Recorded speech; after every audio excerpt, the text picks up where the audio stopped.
Selamat pagi, Assalamualaikum semua anak-anak Ibu. Gimana kabarnya hari ini? Ibu harap kalian semuanya dalam keadaan sehat ya. Nah, berjumpa lagi dengan Ibu di mata pelajaran otomatisasi tata kelola kepegawaian. Nah, pagi hari ini kita ada di pertemuan ke-8. Nah, semoga kalian tetap semangat yang ikuti pembelajaran kita hari ini. Nah, sebelum kita mulai, kita berdoa dulu ya, menurut agama dan kepercayaan kita masing-masing. Berdoa dimulai. Berdoa selesai. Oke, langsung saja ya. Nah, jadi di hari ini kita masuk bab baru yaitu bab 5 tentang kesejahteraan pegawai. Nah, adapun kompetensi dasarnya, yang pertama kamu diharapkan memahami kesejahteraan pegawai dan melakukan klasifikasi kesejahteraan pegawai.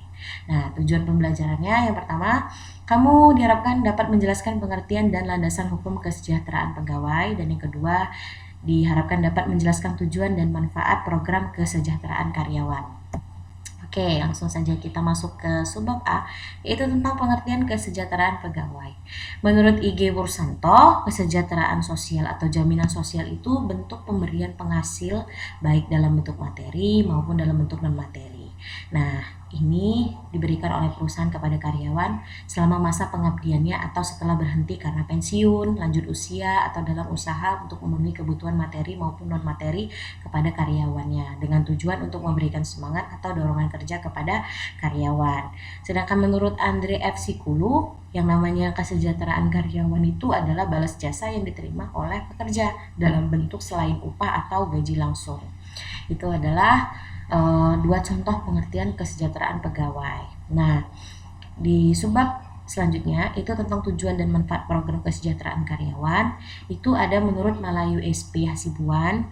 Jadi menurut bukunya di tahun 2000 halaman 187 yang namanya tujuan program kesejahteraan pegawai itu yaitu yang pertama untuk meningkatkan kesetiaan dan ketertarikan pegawai dengan perusahaan. Yang kedua memberikan ketenangan dan pemenuhan kebutuhan bagi pegawai beserta keluarganya.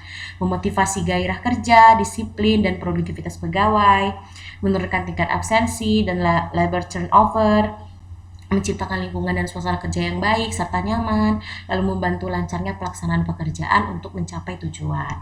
Nah, selanjutnya ini ada menurut Dale Yolder. Jadi Dale Yolder itu menjelaskan bahwasanya benefits may be regarded the more tangible financial contribution to employees, special payment to those who are ill, contribution to employees savings, distribution of stock, insurance, hospitalization, and private pension for example. Jadi artinya dalam bahasa Indonesia, kesejahteraan itu dapat dipandang sebagai uang bantuan lebih lanjut kepada karyawan, terutama pembayaran kepada mereka yang sakit, uang bantuan untuk tabungan karyawan, pembagian berupa saham, asuransi, perawatan di rumah sakit, dan pensiun. Nah, jadi dari uraian kedua yang di atas tadi dapat disimpulkan bahwa yang termasuk ke dalam kesejahteraan karyawan itu bentuknya dapat berupa uang bantuan seperti bantuan perawatan untuk karyawan yang sakit, serta perawatannya, bantuan uang untuk tabungan, pembagian saham, asuransi, dan pensiun.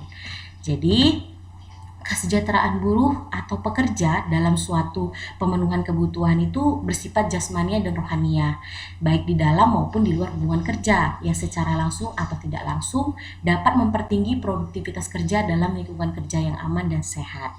Nah, program kesejahteraan karyawan itu adalah tunjangan-tunjangan dan peningkatan kesejahteraan yang pemberiannya tidak berdasarkan pada kinerja pegawai, tetapi didasarkan kepada keanggotaannya sebagai bagian dari organisasi, serta pegawai sebagai seorang manusia yang memiliki banyak kebutuhan agar dapat menjalankan kehidupannya secara normal dan bekerja lebih baik. Nah, lalu timbul pertanyaan apa saja persamaan dan perbedaan antara kompensasi langsung dengan kesejahteraan karyawan atau kompensasi tidak langsung itu. Nah, apa aja? Yang pertama persamaannya, gaji atau upah dan kesejahteraan karyawan itu sama-sama merupakan pendapatan bagi karyawan. Yang kedua, pemberian gaji atau upah dan kesejahteraan itu tujuannya sama, yakni untuk memenuhi kebutuhan-kebutuhan dan keterkaitan karyawan. Yang ketiga, gaji, upah, dan kesejahteraan itu adalah biaya bagi perusahaan.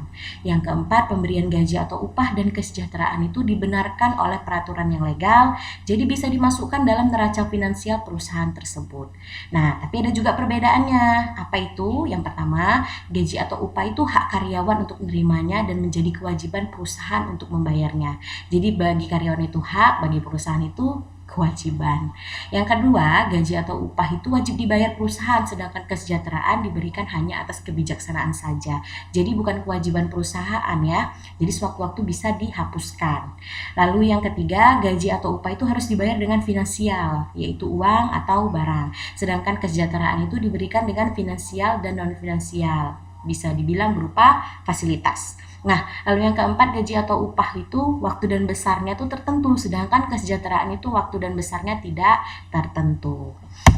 Oke, selanjutnya ada tujuan pemberian kesejahteraan antara lain. Yang pertama, untuk meningkatkan kesetiaan dan keterikatan karyawan kepada karyawan, memberikan ketenangan dan pemenuhan kebutuhan bagi karyawan beserta keluarganya, memotivasi gairah kerja, disiplin, dan produktivitas, menurunkan tingkat absensi, menciptakan lingkungan dan suasana kerja yang baik serta nyaman, membantu lancarnya pelaksanaan pekerjaan untuk mencapai tujuan, memelihara kesehatan dan meningkatkan kualitas karyawan, mengefektifkan pengadaan karyawan, membantu pelaksanaan program pemerintah dalam meningkatkan kualitas manusia. Jadi itu adalah tujuan dari pemberian kesejahteraan. Nah, dari uraian-uraian yang di atas tadi, bahwa pemberian kesejahteraan itu bertujuan untuk mendorong produktivitas secara ketenangan kerja pada perusahaan apabila perusahaan memiliki tenaga kerja yang mampu dan cakap, namun jika tidak ada dorongan kepada karyawan, maka semua itu tidak ada artinya. Jadi agar para karyawan itu dapat meningkat semangatnya, maka perlu adanya suatu dorongan semangat kerja, yang salah satunya dengan diberikan kesejahteraan bagi karyawan. Dan pada akhirnya tujuan dan harapan dari perusahaan itu dapat terwujud. Nah, jadi penghargaan terhadap karyawan itu bentuknya juga bermacam-macam, dikelompokkan ke dalam 4. Yang pertama, pembayaran untuk waktu tidak bekerja, perlindungan ekonomis terhadap bahaya, pelayanan karyawan, dan pembayaran yang dituntut oleh hukum. Nah, program tunjangan dana peningkatan kesejahteraan ini dapat dikategorikan menjadi 5. Yang pertama, pembayaran upah tidak bekerja karena alasan tertentu, jaminan terhadap resiko kerja, program peningkatan kesehatan dan kesejahteraan, program yang berkaitan dengan pengembangan diri, dan tunjangan yang harus dilakukan oleh undang-undang. Jadi seperti yang telah dijelaskan sebelumnya, bahwa program kesejahteraan itu bertujuan untuk mendorong para karyawan agar dapat bekerja seoptimal mungkin untuk menghasilkan apa yang diharapkan perusahaan.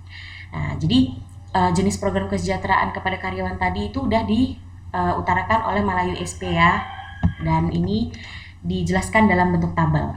Jadi itu ya, secara ekonomis itu bentuknya, kalau dalam bentuk ekonomis itu ada uang pensiun, uang makan, uang transport, THR, bonus, uang duka, pakaian dinas, uang pengobatan.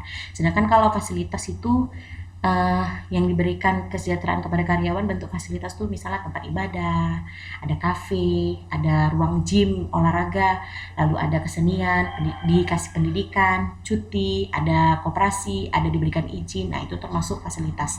Kalau pelayanan itu misalnya diberikan pelayanan kesehatan, diberi fasilitas mobil jemputan, disediakan ruangan untuk penitipan bayi, lalu bantuan hukum, misalnya si karyawan tadi sedang menghadapi masalah, dikasih pelayanan bantuan hukum, dikasih penasihat keuangan, dikasih asuransi dan kredit rumah.